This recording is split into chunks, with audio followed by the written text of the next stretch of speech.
If you're paying attention to what's happening in America right now, you've probably had this thought. What can one ordinary person possibly do against all of this?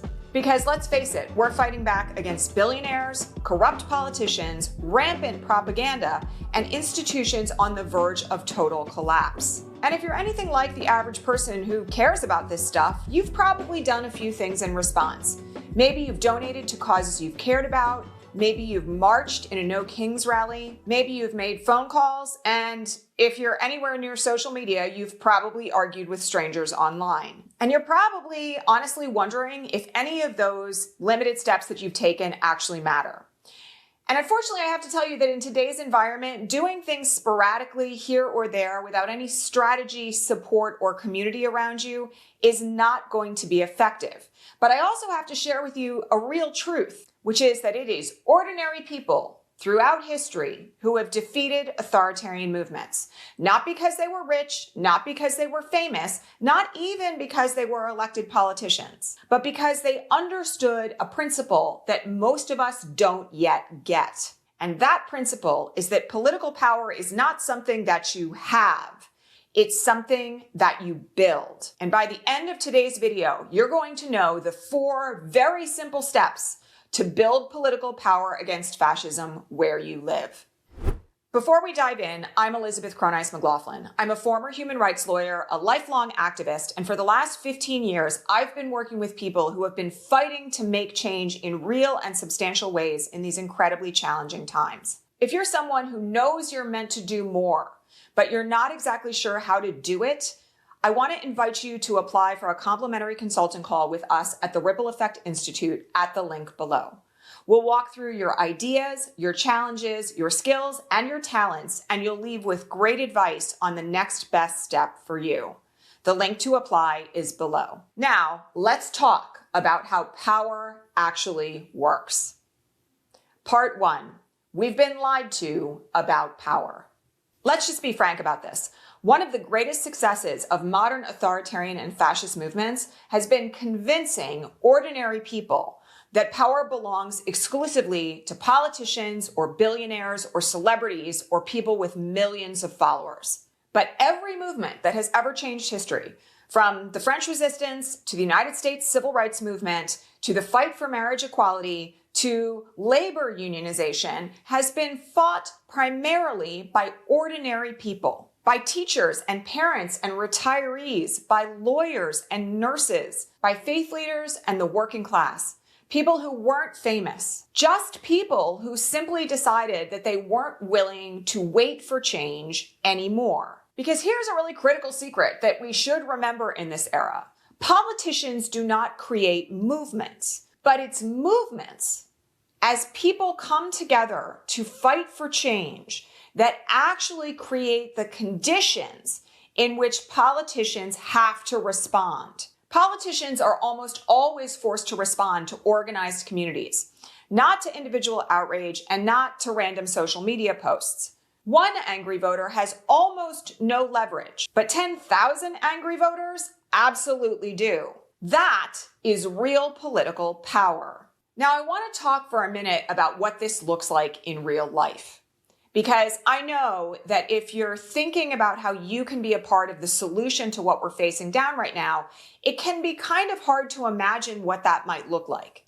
And in this regard, you've got to be willing to think outside the box, because building real political power is not just about protesting in the streets. In fact, in most instances right now, it's actually about what people are building in their own local communities and how those networks of people come together across the country. So before I walk you through the 4 ways that ordinary people can build political power to fight fascism, I want to give you an example from one of our members inside the Ripple Effect Institute who is doing this so well.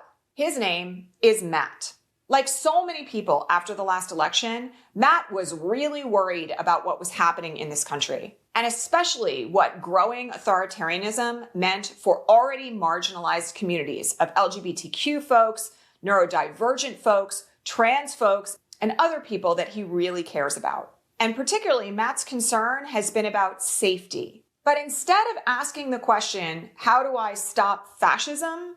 Matt asked something different. How do I build the kind of community that makes fascism weaker? His answer was not to run for office or to try to become a political influencer or going on social media to argue with people every night. Instead, he's creating a community creative cabaret, a place where artists, performers, and neighbors from every background or identity are welcomed, and where creativity creates connection, and where people who have never met can begin to create real, trusted relationships. As you'll see over the next few minutes, Matt is building real political power, not because he's trying to become powerful, but because he's building community every step of the way. And that is how ordinary people have always changed the world. Part 2, the 4 ways that ordinary people build power. Okay, now I'm going to walk you through the 4 very basic steps for how ordinary people can build political power against fascism. And these are things that when you first hear them may sound kind of simple, but I'm here to tell you that when you put them into practice, you will build the kind of community that is resistant to fascism from the ground up. Here they are. Number 1, build relationships. The first principle is very simple. It is to build relationships of trust. Social media has convinced us that building political power comes from broadcasting things on the internet. History, however, teaches us something very different. Power, in fact, comes from relationships. Every successful movement begins with people who trust each other, who know each other's strengths, who can call one another when something happens, who seek to solve problems together. Because I want to tell you a little secret here today. If all your activism exists on social media, you do not have political power. All you have is visibility. And those are completely different things. Real political power begins with knowing people in your own community. Just like Matt began by building relationships with artists, creatives, and neighbors who shared his vision. Before there could ever be a creative community endeavor, there had to be trust. That is how real power actually starts. Number 2, become valuable. This one sometimes surprises people because movements do not just run on passion. They actually run on skills. Can you organize volunteers, manage a spreadsheet, run a meeting? Do you know how to raise money, teach people about an issue, design a website? Can you write an email blast or a news release? Do you know how to coach people into doing the right thing at high stress moments? Are you trained in conflict resolution? All of these and many more are skills that every movement needs. And the most powerful people inside movements are often the least visible. And that's because they're utterly indispensable. Chaos in our work creates conditions where authoritarians can grow. So what we need to counterbalance that is competence. Every skill that you already have can be a tool for the future of democracy. And Matt, in his work, is using skills that he's built throughout his entire life. His creativity, his leadership, his ability to bring people together, to create something that his community actually needs. He's not waiting for someone else to solve the problem. He's doing something that he already knows how to do in furtherance of creating community that can fight back. And before we go any further, I want to tell you that this is a place where a lot of people get stuck. They know they want to help. They care deeply, but they can't figure out where their particular experience fits into all of this. That's literally what we help people discover inside the Ripple Effect Institute. If you're someone who's had some success in your career or life, and you're struggling to figure out how your skills could be put to good use building real power in this incredibly critical time, apply for a complimentary consulting call at the link below. Because honestly, the world doesn't need another outraged person. We've all got enough outrage to go around right now. What we actually need right now is people who know exactly where they belong in the fight to save and grow democracy. Number 3, create community. Okay, so one thing that we have to talk about at this point is that what authoritarians and fascists really want is for everyone to feel incredibly isolated and alone. Because if you're isolated and you're scared, you're not getting together with others to fight back. So where authoritarians isolate, people who believe in a better democracy organize. And And one of the biggest mistakes I see people making, honestly, is trying to find ways to fix this country alone. You can't. None of us can. But small groups, a handful of very committed people, in the words of that famous quote by Margaret Mead, small groups can change cities.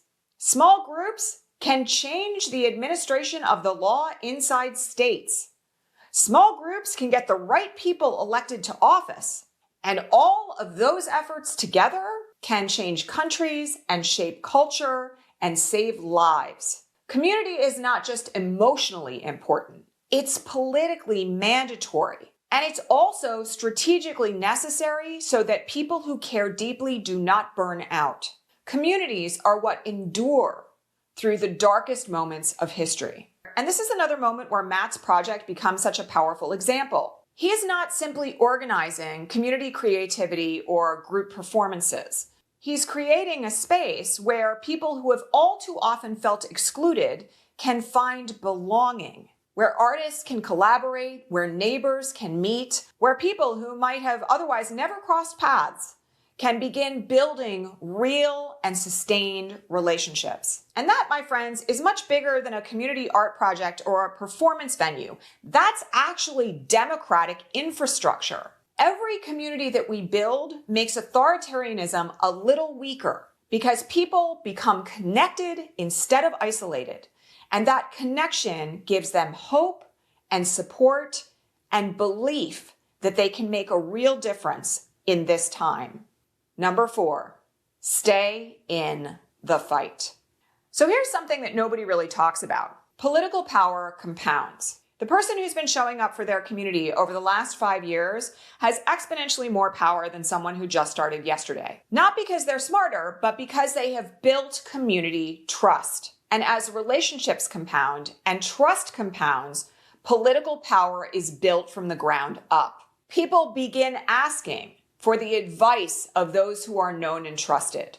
Those are the folks who are also invited into leadership of significant community organizations and nonprofits that can really move the needle. They're also the folks who are trusted with bigger responsibilities, whose opinions on things like elections begin to really matter, and who become the rock on which whole communities can shift and change. Real power isn't built in viral moments on the internet. It's built through showing up consistently, week after week, month after month, year after year. And just to go back to Matt for a minute, he's not opening this project overnight. He's building it conversation by conversation, relationship by relationship, planning meeting by planning meeting. And that is how real political power and influence in community can grow, not through one dramatic moment, but by taking action consistently over time. Part 3, what fascism actually fears. So here's where the rubber actually meets the road. Authoritarian movements do not actually fear loud individuals. They fear organized communities. They fear neighbors who know each other, who come together to fight back against ICE. They fear teachers talking to parents about how to protect trans kids in schools. They fear union members who train new leaders to rise and fight for the rights of labor. They fear mutual aid networks that keep people thriving and alive even when the social safety net crumbles. They fear faith communities that provide safety and a place of respite for everyone who needs it. They fear election protection volunteers who are committed to making sure that every vote counts. And more than anything, they fear people who solve problems without waiting for permission. Because every single one of those things that I just described builds real democratic infrastructure. Every single relationship becomes another thread that's harder to pull apart. Every new leader trains another leader, and every community becomes more resilient. And that's why dictators attack community organizations and independent media and universities and libraries and labor unions and faith communities. Those are not random targets. They're places where ordinary people come together to build political power. And the key to all of this is that when we are in community with one another, in real relationships of trust, everything that we do to care for one another undermines the fascist agenda. Because if we show up for our neighbors who are under threat of being kidnapped by ICE, if we show up for our trans neighbors who are being denied healthcare and safety as a massive distraction from corruption at the top levels of government, if we refuse to be divided, the fascists cannot win. We have to become the communities that the fascists fear the most. And the only way that we can do that is by ordinary people coming together in communities of care that build real infrastructure for safety, survival, and a better future. So if there's one thing that I hope you remember from today's video, it's this. You do not need anyone's permission to become politically powerful. You don't need millions of followers, you don't need to run for office, and you don't need to quit your job. You simply need to build relationships, use your skills, grow community, and stay in the fight. That's why I'm so inspired by people like Matt and so many of our members inside the Ripple Effect Institute. Matt's not waiting for somebody else to save democracy. He's not waiting for a hero to show up to protect the people that he cares about. He's building a place where people who have been historically and currently excluded can find real belonging and safety. He's strengthening relationships, he's building community, and he's making his own little corner of the world far more safe and much more resilient. Every healthy community that we build makes democracy stronger and fascism weaker. History isn't only made by extraordinary people. It's made, in fact, by ordinary people who decide to become extraordinarily committed. If that's the kind of impact that you want to have, if you know that you're meant to do more than watch the news, donate occasionally, and hope somebody else shows up to fix this, we'd love to help you do it. At the Ripple Effect Institute, we help experienced professionals and people who have built skills throughout their entire life discover where their unique talents can be applied to create the greatest positive impact. And then we help them build it. If that sounds to you like a critical part of the next chapter of your life, click the link below to apply for a complimentary consulting call. And if you found this video helpful, hit like, subscribe, and share this video with someone who needs to hear that democracy has always been defended by everyday, ordinary people. Thank you so much for being here, and I'll see you in the next video.